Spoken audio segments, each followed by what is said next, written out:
Rather, what Humphreys calls vanguard neoliberalism occurred, whereby the Australian Labor Party and its affiliated trade unions would themselves be the architects of a new political and economic order. To quote then Labor Treasurer, later Prime Minister Paul Keating, increasing the profit share was the name of the game. While the unions entered into the accord under the pretext that the Labor Party wouldn't deregulate the economy or reduce protection for local industry, the Labor Party turned around and did exactly that. A raft of neoliberal policies was enacted by the Labor government. Such changes were often directly against the spirit of the Accord agreement or developed in a way that made implementing the Accord more difficult. In most cases, these policy decisions were taken unilaterally and against the spirit of the Accord, in circumstances where the trade unions believed that they should have been consulted under the terms of the social contract. In fact, some unions were scathing of Keating's running of Treasury during the early years of the Accord, arguing that his approach was in contradiction to the letter of the agreement.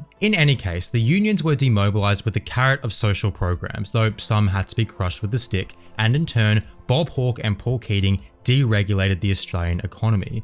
What this meant in practice was, through a series of reforms, making it easier for consumers and businesses to acquire credit and go into debt, and making it easier for banks to lend out to consumers and businesses. This manifested in many infamous policy decisions such as the privatization of CommBank, the floating of the dollar, the welcoming of foreign banks, the repeal of securities regulation, and abolition of all bank deposit controls. And as we can observe, the rate of profit began to tick up again. This process is called financialization, and it's a well-documented process whereby capitalist economies undergo a transformation, with profit-making via investment in production declining to be replaced by profit-making via investment in financial markets. As we can see, since Hawke's Labor Party was elected in 1983, credit creation thereafter dramatically expanded, becoming the dominant form of money in the economy. Okay, with all of that in mind, what do you think happens when you have a vast majority of a country whose biggest asset is their home, who increasingly can borrow more and more money from the bank to bid for a new house? Well, people began investing in housing, banks began lending out more and more credit to investors and home buyers. House prices quickly began to rise again. There was simply too much credit being created and invested into real estate. This manifested as a property bubble between 1987 and 1989.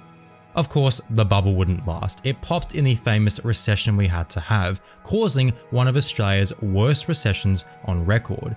As we can see in these figures, credit creation rebounded and continued to expand significantly after the 1990 recession, and the ratio of debt to assets in households likewise began climbing.